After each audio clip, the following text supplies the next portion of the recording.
जय हिंद प्यारे साथियों, कैसे हो आप सब? बिल्कुल मस्त होंगे। Unique study with Ajay YouTube channel पर आप सभी का बहुत बहुत स्वागत है। आज के इस वीडियो में हम बात करने वाले हैं प्रमाण के बारे में कि प्रमाण क्या है। ये मैंने आपको कल समझा दिया था कि हम जो भी यथार्थ ज्ञान प्राप्त करते हैं, जो भी हम सत्य ज्ञान प्राप्त करते हैं, जो भी हम सही ज्ञान प्राप्त करते हैं और हमें ज्ञान प्राप्ति के जो साधन हैं, उन साधनों को ही हम प्रमाण कहते हैं। आपको जिन सोर्सों से बिल्कुल सटीक ऑथेंटिक ज्ञान प्राप्त हो रहा है, उन सोर्सों को आप क्या कहोगे? प्रमाण कहोगे। अब प्रमाण कुल मिलाकर 6 प्रकार के होते हैं, जिसमें सबसे पहला होता है प्रत्यक्ष, दूसरा होता है अनुमान, तीसरा होता है शब्द, चौथा होता है उपमान, पांचवा होता है अर्थोपति, छठा होता है अनुपलब्धि या अभाव। इनको आप सीक्वेंस से भी याद कर लेना चाहो तो, बाकी आप इनको ऐसे भी याद कर लेना, लेकिन आपको पता होना चाहिए कि टोटल 6 प्रमाण होते हैं और वो 6 के 6 प्रमाण कौन-कौन से हैं।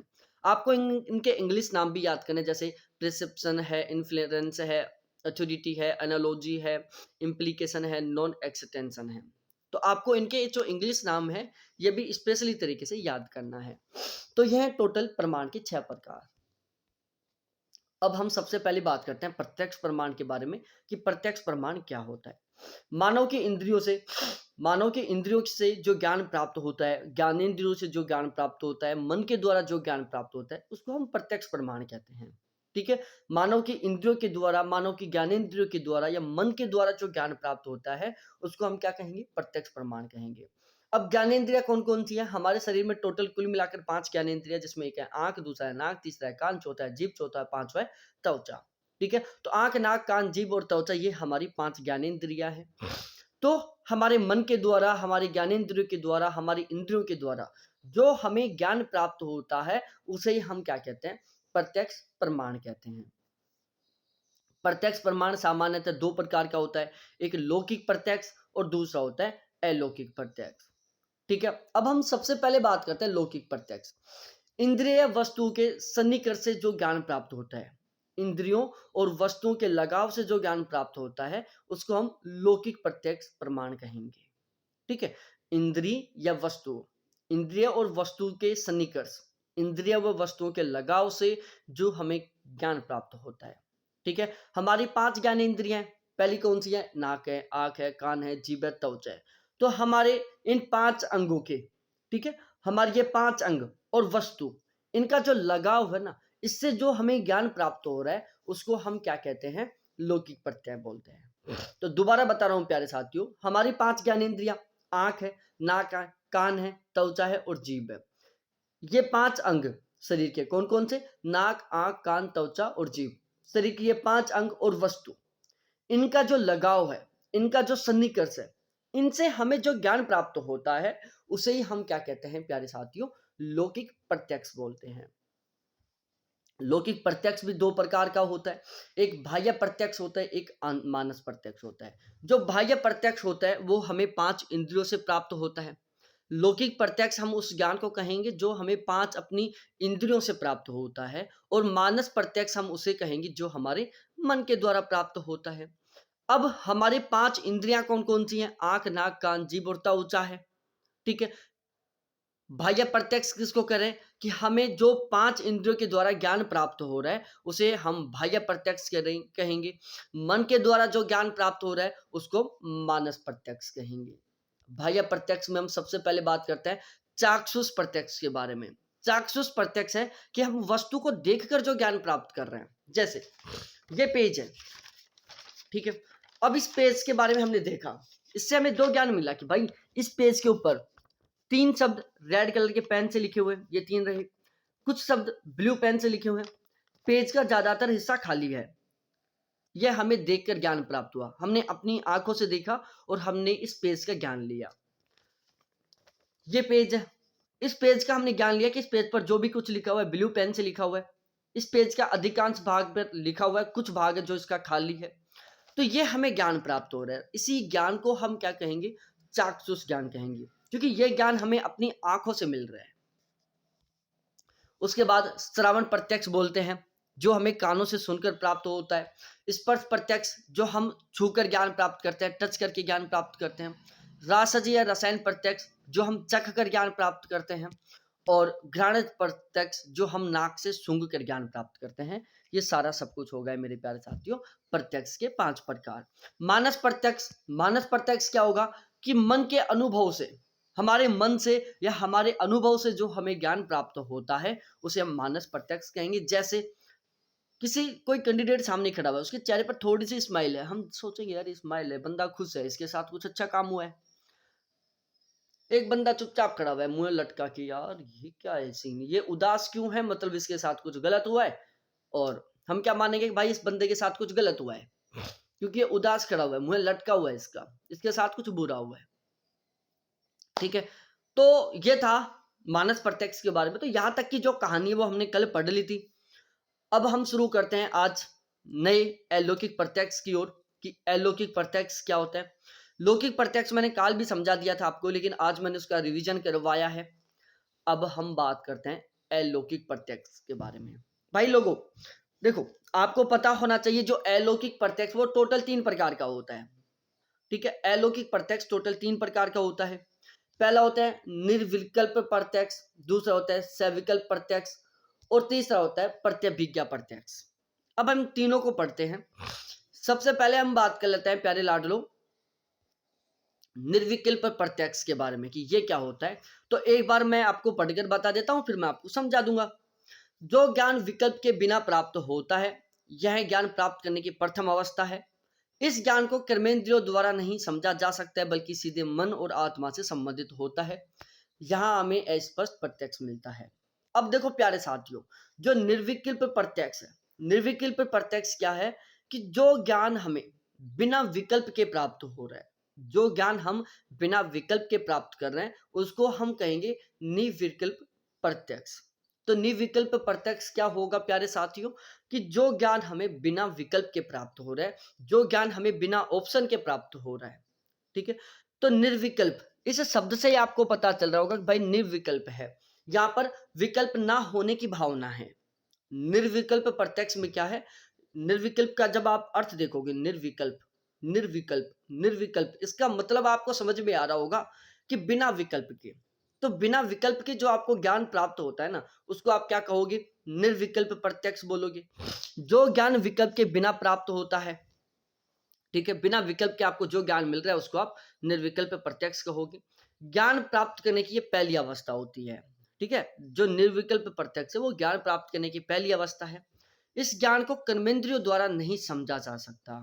ठीक है प्यारे लाडलो, ये आपको अच्छे से ध्यान रखना है कि जो निर्विकल्प प्रत्यक्ष है, इसका जो ज्ञान है, निर्विकल्प प्रत्यक्ष से जो हमें ज्ञान मिलता है, उसको हम अपनी कर्मेंद्रियों के द्वारा कभी नहीं समझ सकते, बल्कि सीधे मन और आत्मा के द्वारा समझ पाते हैं इसको। तो निर्विकल्प प्रत्यक्ष से हमें जो भी ज्ञान प्राप्त होता है उसको हम डायरेक्टली अपनी कर्मेंद्रियों से नहीं समझ सकते, बल्कि अपने मन और अपने आत्मा से समझ पाते हैं उसको।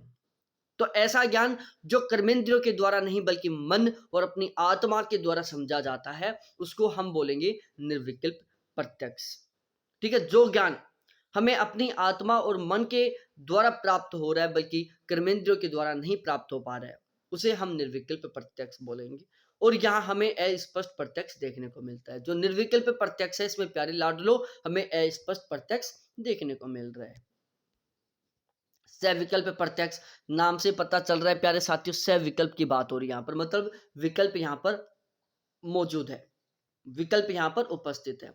तो सविकल्प प्रत्यक्ष, सविकल्प का मतलब हो गया कि विकल्प यहाँ पर उपस्थित है।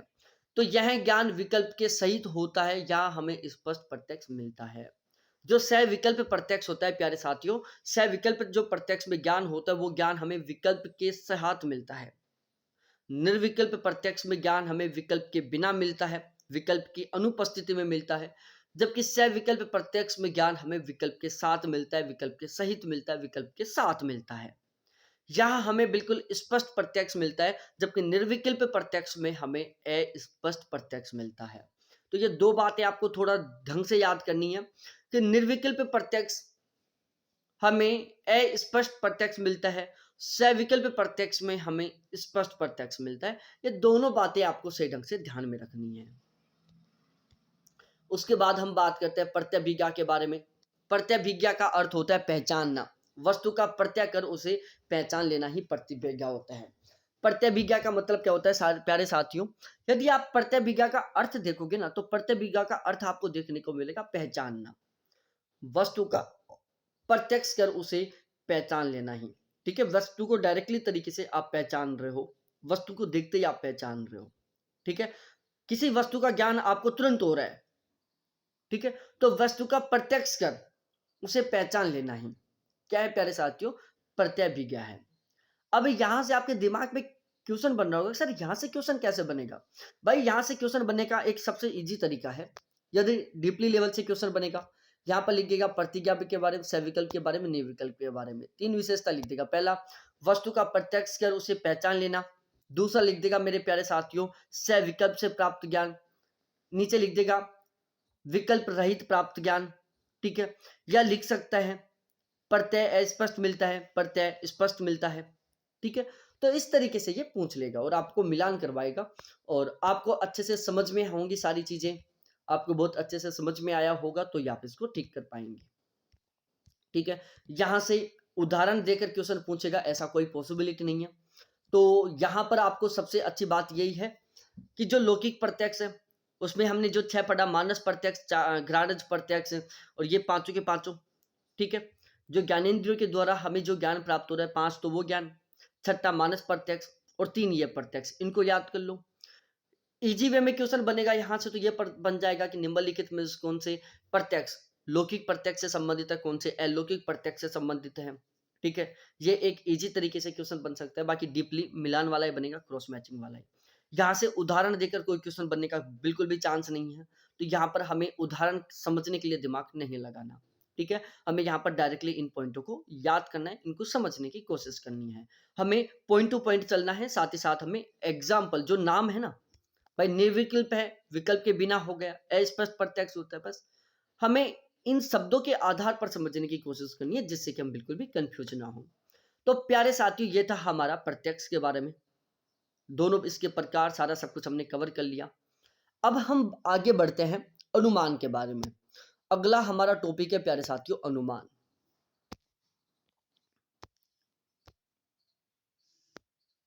अब हम पढ़ेंगे अनुमान के बारे में। तो एक बार बता दो कि प्रत्यक्ष आपको सही ढंग से समझ में आया कि नहीं आया, प्लीज एक बार बताओ।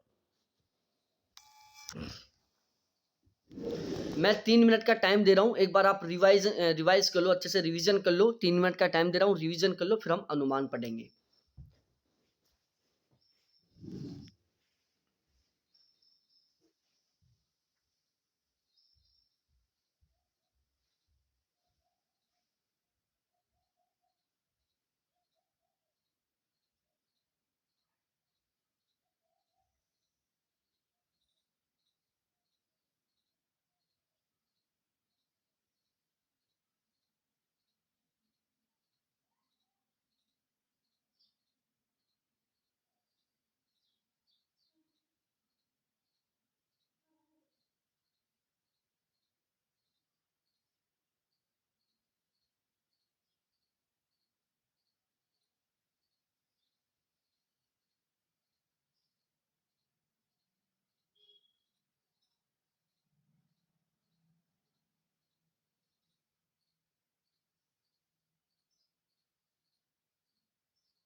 चलो, तो सारा सब कुछ समझ में आ गया होगा। अब हम बात करते हैं अनुमान के बारे में कि भाई ये अनुमान क्या है। ठीक है, अनुमान को हम अच्छे से पढ़ते हैं, अच्छे से समझते हैं इसको। देखो, अनुमान इन्फ्रेंस बोलते हैं इंग्लिश में इसको। अनुमान का अर्थ समझते हैं सबसे पहले हम। अनुमान शब्द है जो दो शब्दों से मिलकर बना हुआ है। पहला होता है अनु प्लस दूसरा होता है मान। अनु प्लस मान, इन दो शब्दों से मिलकर बना हुआ है अनुमान। अनु का मतलब होता है पश्चात, क्या होता है पश्चात, और मान का मतलब होता है ज्ञान। ठीक है, अनु का मतलब होता है पश्चात और मान का मतलब है ज्ञान। तो हम ओवरऑल कह सकते हैं प्यारे साथियों, अनुमान का शाब्दिक अर्थ क्या हुआ, पश्चात ज्ञान। ठीक है, पश्चात ज्ञान, पश्चात ज्ञान, पश्चात ज्ञान। अनुमान के द्वारा जो ज्ञान प्राप्त होता है उसको नाम अनुमिति है। अब यहां आपको ये ध्यान रखना है प्यारे साथियों, अनुमिति क्या है, कि अनुमान के द्वारा हमें जो ज्ञान प्राप्त हो रहा है, भाई अनुमान, अनुमान से आपको जो ज्ञान प्राप्त हो रहा है उस ज्ञान को आप क्या कहोगे, अनुमिति कहोगे। तो अनुमान के द्वारा जो ज्ञान प्राप्त होता है उसे हम प्यारे साथियों अनुमिति कहते हैं। अनुमान के द्वारा जो आपको ज्ञान प्राप्त होता है उसको हम क्या कहते हैं, अनुमिति कहते हैं। अनुमान का आधार पूर्व में किए गए अनुभव है। ठीक है, अनुमान का जो आधार वो क्या है, पूर्व में किया गया अनुभव है, पूर्व में किया गया अनुभव है। आप कोई भी टॉपिक पर अनुमान लगाते हो, मैं आपसे ये पूछ रहा हूं प्यारे साथियों, अनुमान का शाब्दिक अर्थ क्या था, पश्चात ज्ञान। पश्चात ज्ञान था ना, अनुमान का शाब्दिक अर्थ मैंने अभी पश्चात ज्ञान बताया, पश्चात ज्ञान। ठीक है, पश्चात ज्ञान मतलब पश्चात का ज्ञान। अब आपके दिमाग में एक आया होगा क्वेश्चन, यदि आपने सीरियसली तरीके से पढ़ रहे हो तो, पश्चात का मतलब हो गया बाद और ज्ञान का मतलब ज्ञान। अब आप सोचोगे यार अनुमान का मतलब हुआ बाद का ज्ञान, पश्चात ज्ञान। अब आपके दिमाग में आयोगे यार अनुमान लगाना एक अलग बात है, यह अनुमान वही अनुमान जो आप अनुमान लगाते हो ना, उसी की बात हो रही है। यहाँ पर यह अनुमान एक नया शब्द नहीं है। हम अनुमान नहीं लगाते कि यार अनुमान लगा रहा हूं मैं, ये काम इस तरीके से हो सकता है, मैंने अनुमान लगाया था कि ये काम इस तरीके से हो सकता है। मेरा अनुमान है कि तेरे 10 में से 10 नंबर आएंगे, मेरा अनुमान है तेरा जेरफ हो जाएगा। ठीक है, मेरा अनुमान है तेरे को टेंशन लेने की जरूरत नहीं है। ठीक है, वो अनुमान है ये। अब आप सोचो कि यार अनुमान लगाने का मतलब क्या है, हम किसी भी बात को आगे के बारे में सोच रहे हैं, फ्यूचर के बारे में सोच रहे हैं, उसको हम अनुमान कह रहे हैं। लेकिन यहां पर अनुमान का शाब्दिक अर्थ निकल रहा है पश्चात ज्ञान से। पश्चात का मतलब हो गया बाद का, ज्ञान का मतलब ज्ञान। मतलब यहां पर यदि हम अनुमान का शाब्दिक अर्थ देखते हैं तो उससे पता चलता है पश्चात का ज्ञान, बाद का ज्ञान। और अनुमान का मतलब होता है आगे फ्यूचर के लिए जो हम अनुमान लगाते हैं उससे संबंधित है। अब इन दोनों को लेकर आप कंफ्यूज हो गए होंगे, 100% कंफ्यूजन हुआ होगा। अब देखो, अनुमान का आधार पूर्व में किए गए अनुभव हैं। आप किसी भी टॉपिक को लेकर अनुमान लगाते हो तो जो आप अनुमान लगाते हो वो आपका अनुमान किस पर आधारित होता है, आपका जो अनुभव है उस पर आधारित होता है। ठीक है, आपका जो अनुमान होता है वो आपके अनुभव पर आधारित होता है। आप कोई भी अनुमान लगाते हो तो वो आपका अनुमान होता है ना, उसका आधार क्या होता है, आपका अनुभव होता है। आप अपने अनुभव के आधार पर अनुमान लगाते हो। जैसे कोई कैंडिडेट रेगुलर लाइब्रेरी में 10-12 घंटे पढ़ रहा है, सही ढंग से पढ़ रहा है, आपने उससे 2 क्वेश्चन पूछा, उस कैंडिडेट ने दोनों के दोनों क्वेश्चनों का सही ढंग से आंसर दे दिया। आप अनुमान लगा लोगे कि यार इस कैंडिडेट का जेरफ हो सकता है, क्योंकि आपका अनुभव था यार जो कैंडिडेट 10-12 घंटा पढ़ रहा है उसका नॉर्मली तरीके से जेरफ हो जाता है, तो आपको अनुभव था। फिर आपने क्या कह दिया, उसको कह दिया कि भाई तेरा जेरफ हो सकता है। तो आपने उसको कब कहा, जब आपने देखा कि ये कैंडिडेट 10-12 घंटे रेगुलर पढ़ रहा है और पूरे फोकस के साथ पढ़ रहा है। ये कैंडिडेट 10-12 घंटे पूरे फोकस के साथ पढ़ रहा है।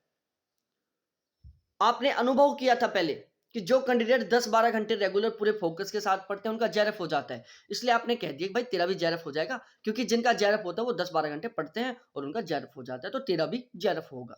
जैसे हम धुआं देखकर आग का अनुमान लगा लेते हैं, जहां धुआं दिखती है हम सोच लेते हैं तुरंत आग लग गई भाई। अब हमें क्या पता है कि धुआं हो रही है वहां पर आग है, जहां पर धुआं है वहां पर आग है, या हमने कैसे अनुमान लगाया, अपने पहले के एक्सपीरियंस से लगाया कि जहां जहां हमने आग देखी वहां पर धुआं थी। ठीक है, या जब भी हमने धुआं देखी वहां पर आग थी। तो हमारा पहले का एक्सपीरियंस था कि जहां भी धुआं दिखेगी वहां पर आग है, जहां आग है वहां पर धुआं है। तो आपने अपने पूर्व अनुभव के आधार पर कह दिया कि भाई जहां पर धुआं दिखेगी ना वहां पर 100% आग होगी। तो जो अनुमान है उसका आधार क्या होता है, अपना अनुभव होता है, अपना पहले का ज्ञान होता है। सामने पहाड़ियों पर धुआं दिख रहा है, धुएं को देखकर यह ज्ञात होता है कि वहां पर आग लगी हुई है। ये क्या है मेरे प्यारे साथियों, एक अनुमान है। क्या है, एक अनुमान है कि सामने पहाड़ी पर धुआं दिख रहा है, पहाड़ी पर धुआं ही धुआं हो रहा है। उस धुएं को देखकर आपने अनुमान लगाया कि भाई वहां पर आग है। क्यों, आपने क्यों लगाया? क्योंकि इससे पहले आपका जो एक्सपीरियंस था वो यही था कि आपने जहां भी धुआं देखी वहां पर आग थी, और जहां आपने आग देखी वहां पर धुआं थी। तो आपने अपने एक्सपीरियंस के बेस पर, आपने अपने अनुभव के आधार पर क्या लगाया? अनुमान लगाया कि सामने पहाड़ी पर धुआं दिख रहा है, मतलब वहां पर आग है। तो इसी प्रोसेस को हम क्या कहते हैं? अनुमान कहते हैं। अब यहां से क्वेश्चन बन सकता है, इतना लिख देगा, ठीक है। ऑप्शन ए में लिख देगा अनुमान, ऑप्शन बी में लिख देगा प्रत्यक्ष, ऑप्शन सी में लिख देगा अर्थोपति, ऑप्शन डी में लिख देगा उपमान। अब आपको बताना होगा कि ये किसका उदाहरण है। तो जाहिर सी बात है, ये किसका उदाहरण हो गया? अनुमान का हो गया। अनुमान तीन प्रकार के होते हैं। अनुमान के जो तीनों के तीनों प्रकार हैं, इनको हम एक बार समझने की कोशिश करते हैं। बहुत अच्छे से समझा दूंगा, बिल्कुल भी टेंशन मत लेना, ठीक है। पूरे डेडिकेशन के साथ समझो। एक पूर्ववर्त अनुमान होता है, ठीक है। दूसरा शेषवत अनुमान होता है, और तीसरा सामंत्योदृष्ट अनुमान होता है। तो सबसे पहले तो आप ये ध्यान करो कि अनुमान के कुल तीन प्रकार हो गए। एक सामंत्योदृष्ट हो गया, एक शेषवत हो गया, और एक पूर्ववत हो गया। तो अनुमान कुल मिलाकर कितने प्रकार का हुआ? पहला पूर्ववत अनुमान, दूसरा शेषवत अनुमान, और तीसरा सामंत्योदृष्ट अनुमान। तो अनुमान कितने प्रकार का प्यारे साथियों?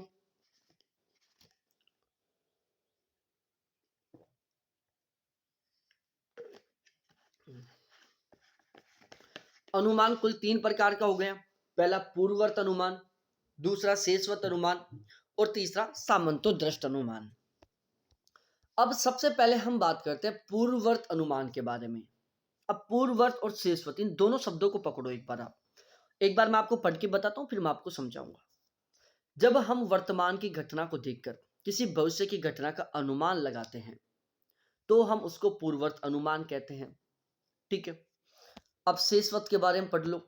किसी घटना को देखकर उसके कारण का अनुमान लगाना शेषवत अनुमान होता है, ठीक है। दो बातें हैं। पूर्ववत अनुमान में हम घटना को देखकर फ्यूचर के बारे में पता लगा रहे हैं, ठीक है।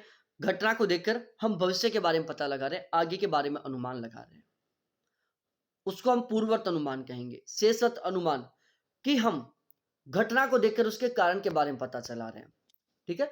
घटना को देखकर उसके कारण के बारे में पता चला रहे हैं, मतलब एक साइड तो हम पीछे की ओर जा रहे हैं, एक साइड हम आगे की ओर जा रहे हैं। आगे की ओर जाना, पीछे की ओर जाने का मतलब क्या है भाई? घटना को देखकर भविष्य के बारे में अनुमान लगाना,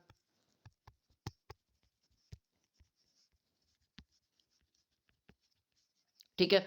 दूसरा, घटना को देखकर कारण का अनुमान लगाना, ठीक है। दो सिचुएशन हो रही है। पहला, आप घटना को देखकर भविष्य का अनुमान लगा रहे हो। दूसरा, आप घटना को देखकर कारण का अनुमान लगा रहे हो। कारण का अनुमान का मतलब ये घटना क्यों घटित हुई, इस घटना के घटित होने के पीछे क्या कारण है। तो यहां पर तो आप पीछे की ओर जा रहे हो, मतलब शेष की ओर जा रहे हो। पीछे की ओर जा रहे हो, शेष की ओर जा रहे हो, पीछे की ओर जा रहे हो, शेष की ओर जा रहे हो। भविष्य के बारे में अनुमान लगा रहे हो, मतलब आप पूर्व के बारे में सोच रहे हो, आगे के बारे में सोच रहे हो। आप किसके बारे में सोच रहे हो? आगे के बारे में सोच रहे हो। आप किसके बारे में? आगे के बारे में सोच रहे हो। अब इन दोनों को समझने के लिए, पूर्ववर्त अनुमान और शेषवत अनुमान को समझने के लिए, इसके कंफ्यूजन को दूर करने के लिए सबसे ज्यादा जरूरी है इनके अर्थों को समझना। देखो, पूर्ववर्त में जब आप पूर्व का अर्थ समझोगे, अब देखो, पूर्ववर्त अनुमान, शेषवत अनुमान, इन दोनों का कंफ्यूजन दूर करने के लिए आपको सबसे पहले समझना होगा इन दोनों का अर्थ। सबसे पहले मैं आपको पूर्व का अर्थ बताता हूं। पूर्व का मतलब क्या होता है प्यारे साथियों? पूर्व का मतलब होता है पहले या आगे। क्या होता है? पहले या आगे होता है। शेष का मतलब क्या होता है? बचा हुआ, बचा हुआ या छोड़ा हुआ, ठीक है। बचा हुआ या छोड़ा हुआ होता है भाई। पूर्व का मतलब होता है पहले या आगे, मतलब जिसमें हम आगे के बारे में बात कर रहे हैं, पहले के बारे में बात कर रहे हैं, ठीक है। आगे के बारे में बात कर रहे हैं, पहले के बारे में बात कर रहे हैं, मतलब फ्यूचर के बारे में बात कर रहे हैं। भाई, पूर्व का मतलब क्या है? पूर्व का मतलब है पहले के बारे में या आगे के बारे में, मतलब हम पहले के बारे में सोच रहे हैं, आगे के बारे में सोच रहे हैं, मतलब हम फ्यूचर के बारे में सोच रहे हैं। शेष का मतलब होता है बचा हुआ या छोड़ा हुआ, मतलब जो छूट गया, जो बच गया, उसके बारे में सोचना। जैसे शेष का सबसे अच्छा एग्जाम्पल है, आप दुकानदार के पास सामान लेने के लिए जाते हैं, आपने 100 रुपए दिया, उसको 80 रुपए का सामान लिया, आप शेष रुपए लेते हो, 20 रुपए आपको वो देता है, तो वो आपके 20 रुपए के शेष रुपए, वो छोड़ा हुआ है, बचा हुआ है। अब दो घटनाएं क्या है? एक घटना वो एक स्थिति वो जब आप घटना से भविष्य की ओर जा रहे हो। दूसरी सिचुएशन वो जिसमें आप घटना से कारण की ओर जा रहे हो। तो घटना से कारण की ओर जा रहे हो मतलब उसमें पीछे की ओर जा रहे हो आप, मतलब बचे हुए की ओर जा रहे हो आप, शेष की ओर जा रहे हो आप, उसको हम क्या कह देंगे? शेषवत कह देंगे। घटना से भविष्य की ओर जा रहे हो, घटना से आगे की ओर जा रहे हो, घटना से फ्यूचर की ओर जा रहे हो, तो उसको आप क्या कह दोगे? पूर्ववत कह दोगे। ठीक है, तो ये दोनों आपके कंफ्यूजन क्लियर हुए होंगे। पूर्व का मतलब होता है पहले, आगे, जिसको हम भविष्य भी कह सकते हैं। तो यदि आप घटना से भविष्य की ओर जा रहे हो तो उसको हम पूर्ववत कहेंगे। शेष का मतलब होता है छोड़ा हुआ, बचा हुआ। यदि आप घटना से पीछे की ओर जा रहे हो, घटना से कारण की ओर जा रहे हो कि भाई ये घटना क्यों घटित हुई थी, तो उसको हम क्या कहेंगे? शेष की ओर जाना, छोड़े हुए की ओर जाना, बचे हुए की ओर जाना, जिसको हम कह सकते हैं शेषवत अनुमान। अब हम शुरू करते हैं पूर्ववत अनुमान के बारे में डिटेल से।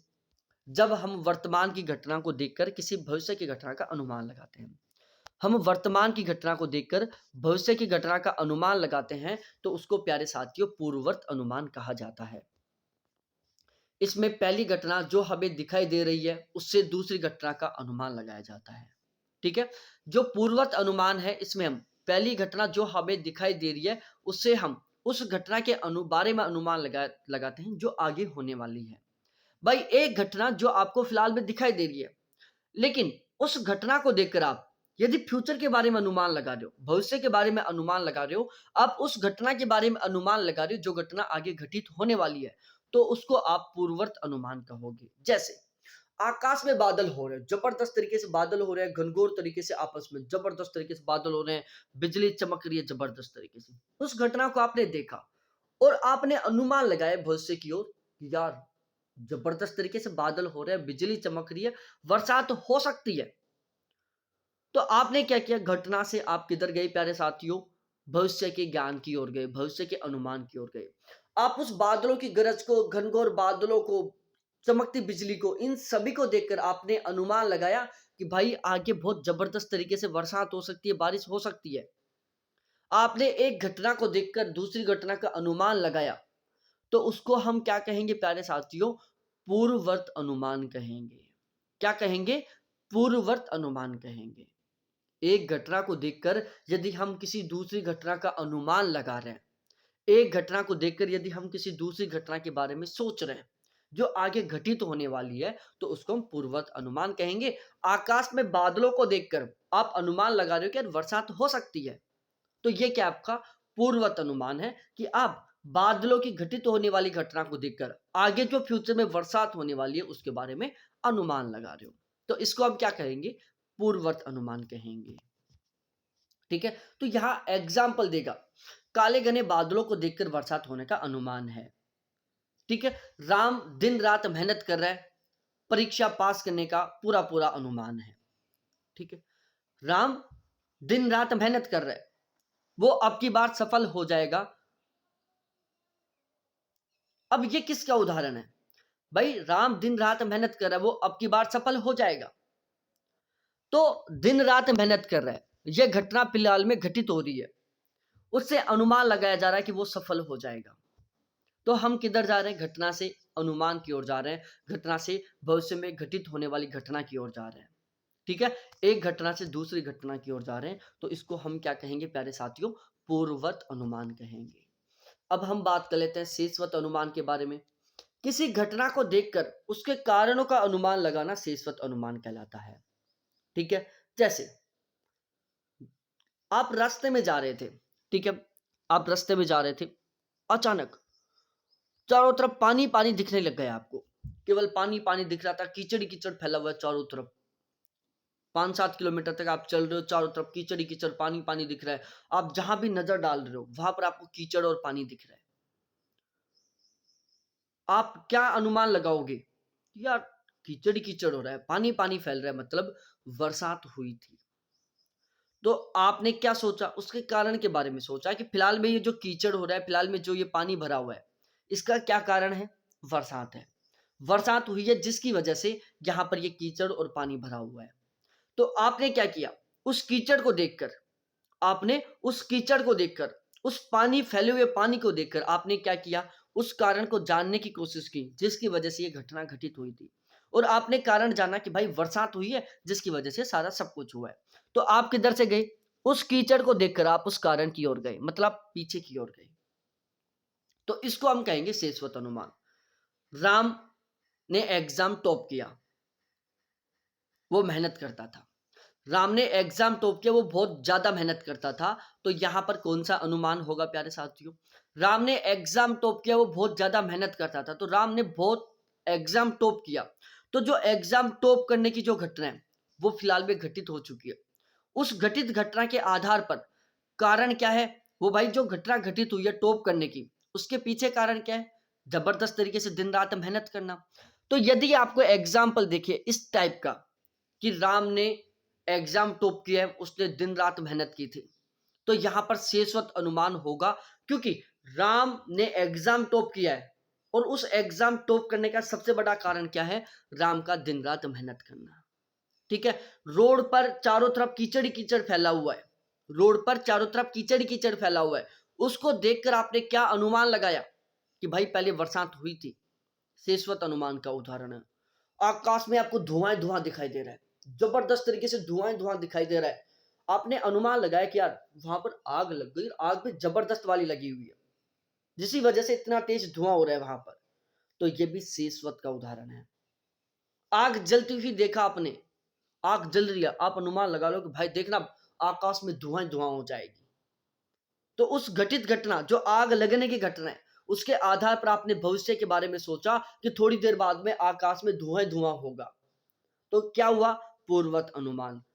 आपने आकाश में धुआं धुआं देखा, आपने अनुमान लगाया कि भाई धुआं बहुत तेज वाला है, बिल्कुल ब्लैक धुआं है, मतलब कुछ केमिकल जल रहा है, कोई केमिकल जल रहा है, कोई हो सकता है पेट्रोल जल रहा है, कोई डीजल जल रहा हो सकता है किसी फैक्ट्री में आग लग गई हो।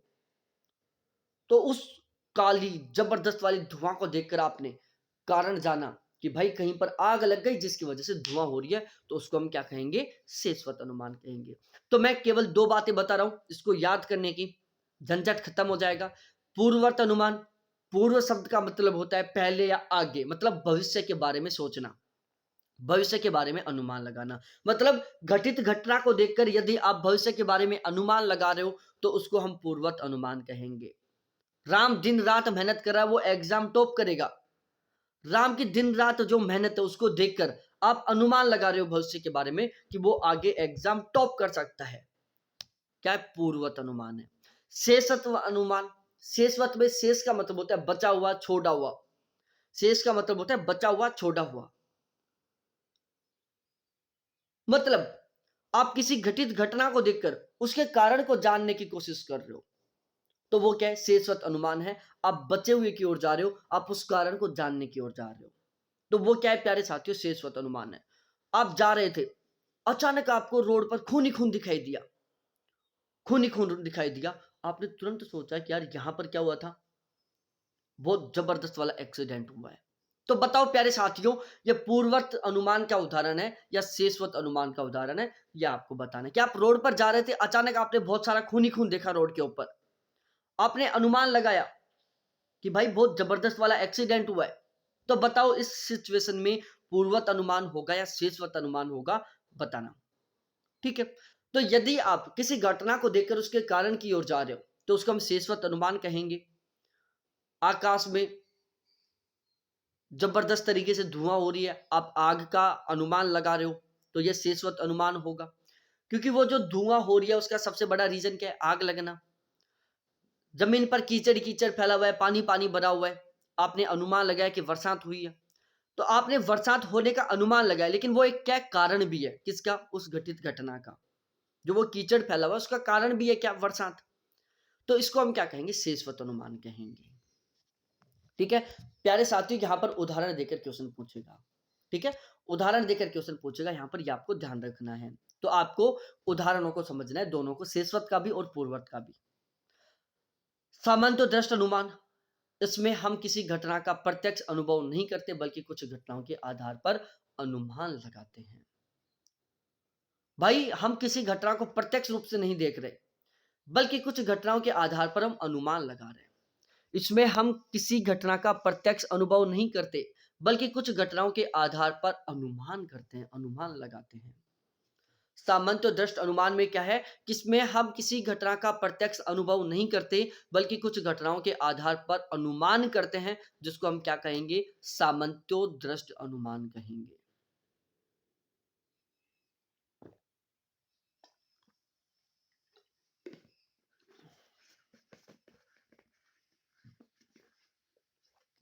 क्या कहेंगे, सामंतो दृष्ट अनुमान कहेंगे कि इसमें किसी घटना को प्रत्यक्ष अनुभव नहीं करते बल्कि कुछ घटनाओं के आधार पर हम अनुमान लगाते हैं। ठीक है, अब देखो इसका मैं एक प्यारा सा एग्जांपल देता हूं। आप प्यारा सा एग्जांपल ये है, यदि आप ज्योग्राफी सब्जेक्ट से हो तो ज्योग्राफी वाला दिमाग मत लगाना, पहली कंडीशन। आप सीधे तरीके से सोचने समझने की कोशिश करना, ज्योग्राफी वाला दिमाग नहीं लगाना आपने। ये पृथ्वी है और आपका यहां पर घर है। आप सुबह उठे, उठते ही आपने अपनी आंखों को मसला और बाहर की ओर गए। आपने देखा कि सूरज यहां पर था। ठीक है, फिर आप कुछ काम में लग गए। थोड़ी देर बाद देखा सूरज यहां पर हुआ। फिर थोड़ी देर बाद सूरज यहां पर देखा आपको। फिर थोड़ी देर बाद सूरज यहां दिखा आपको। फिर सूरज यहां दिखा आपको। फिर सूरज यहां दिखा आपको और लास्ट में सूरज यहां दिखा आपको। क्या आपने कभी सूरज को चलते हुए देखा है? आपने लाइफ में कभी भी सूरज को चलते हुए नहीं देखा, लेकिन सूरज की बदलती हुई परिस्थितियों के अनुसार आपने अनुमान लगाया कि भाई सूरज भगवान चल रहे हैं। क्योंकि जब आपने सुबह देखा तो सूरज यहां था, 2 घंटे बाद सूरज यहां गया, फिर 2 घंटे बाद सूरज भगवान यहां गए, फिर 2 घंटे बाद सूरज यहां गया, फिर 2 घंटे बाद सूरज यहां गया, फिर 2 घंटे बाद सूरज यहां गया और फिर 2 घंटे बाद सूरज यहां गया। तो ये क्या थी प्यारे साथियों, सूरज की बदलती हुई स्थितियां थी। और सूरज की इन बदलती हुई परिस्थितियों, इन बदलती हुई स्थितियों के आधार पर ही आपने अनुमान लगाया कि भाई या तो सूरज चल रहा है या पृथ्वी चल रही है, लेकिन दोनों में से कोई एक तो जरूर चल रहा है। आपने ये अनुमान लगाया। ठीक है, आपने सूरज को कभी चलते हुए नहीं देखा, लेकिन सूरज की बदलती हुई स्थितियों, बदलती हुई परिस्थितियों के आधार पर आपने अनुमान लगाया कि या तो सूरज चल रहा है या पृथ्वी चल रहा है, दोनों में से कोई एक तो 100% चल ही रहा है। और इसे ही हम कहते हैं प्यारे साथियों, सामंजस्य दृष्ट अनुमान। कि इसमें हम किसी घटना का प्रत्यक्ष अनुभव नहीं करते बल्कि कुछ घटनाओं के आधार पर अनुमान लगाते हैं। सूरज को हमने कभी चलते हुए नहीं देखा, लेकिन सूरज की ये जो समय के अनुसार बदलती हुई स्थितियां थी, इनको देखकर हमने अनुमान लगाया कि भाई सूरज क्या है, चल रहा है। ठीक है, ये सामंतो दृष्ट अनुमान है। तो सामंतो दृष्ट अनुमान और पूर्वत अनुमान और शेषवत अनुमान, ये आपको अच्छे से समझ में आए कि नहीं आए प्लीज बताओ। यहां पर क्वेश्चन पूछेगा, मिलान से भी क्वेश्चन पूछ लेगा, पूर्वत अनुमान, शेषवत अनुमान, सामंतो दृष्ट अनुमान। ठीक है, बदलती हुई स्थितियों के आधार पर अनुमान लगाना।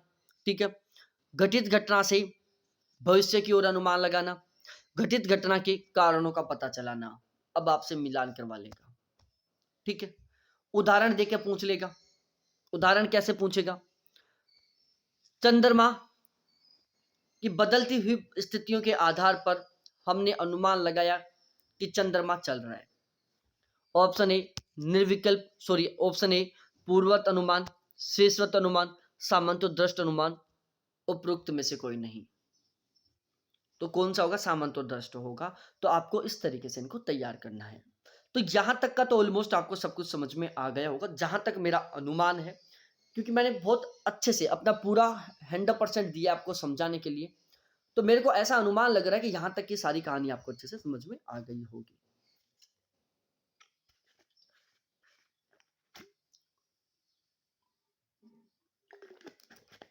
अब इस अनुमान के दो और प्रकार हैं, एक स्वार्थानुमान है और एक परार्थानुमान है।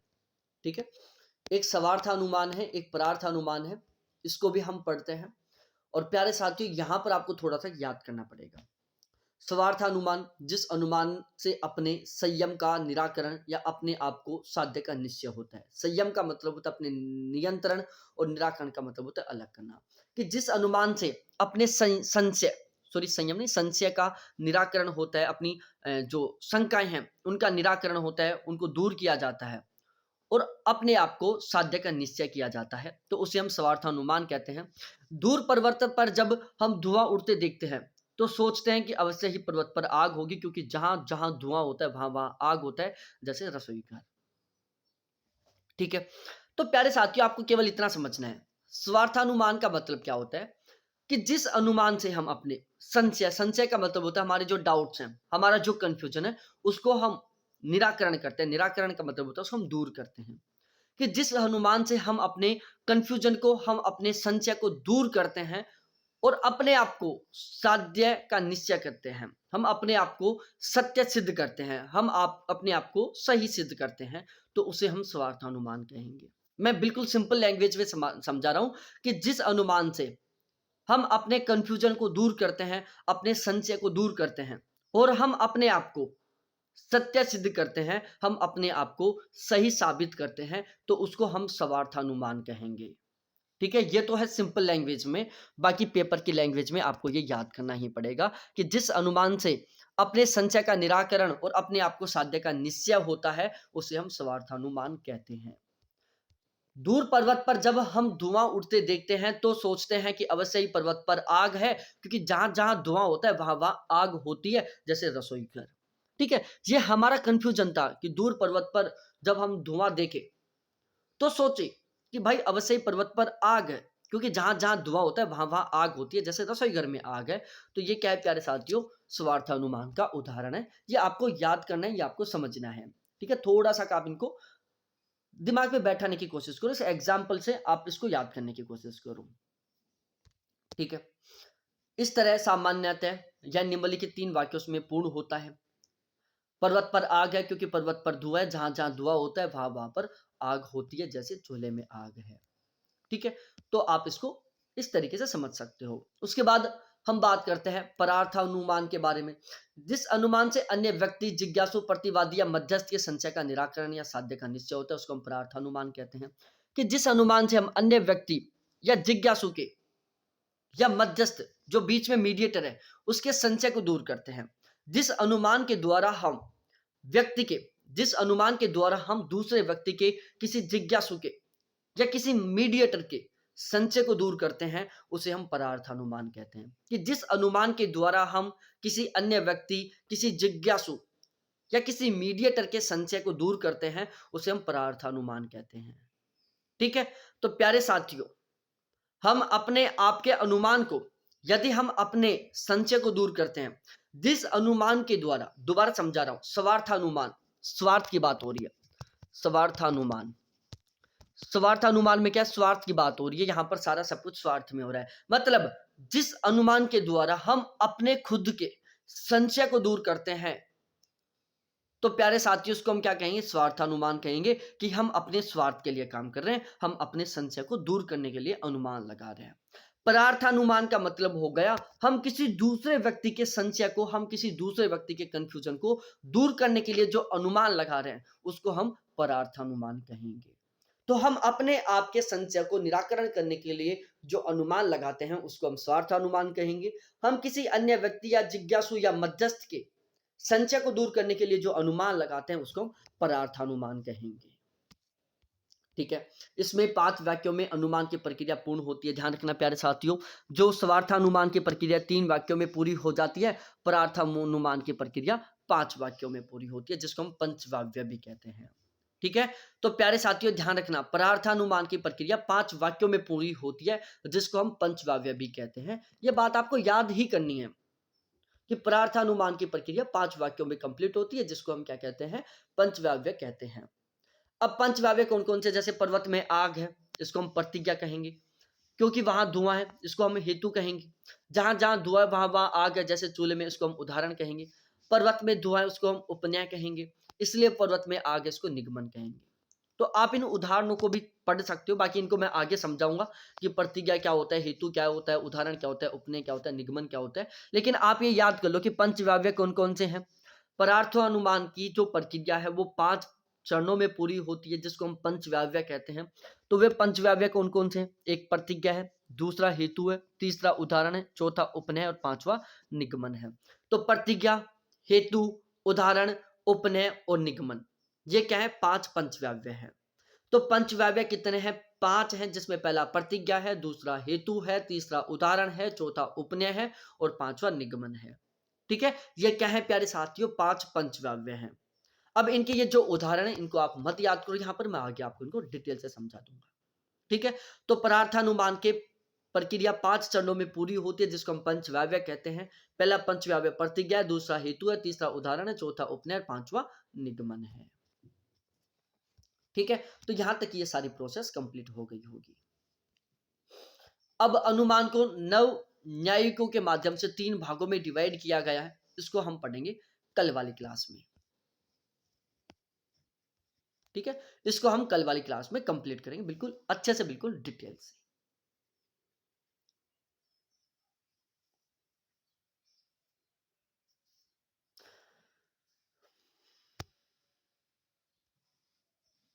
ठीक है, तो बहुत बहुत धन्यवाद आपको देखने के लिए। थैंक्स बाय मेरे प्यारे साथियों।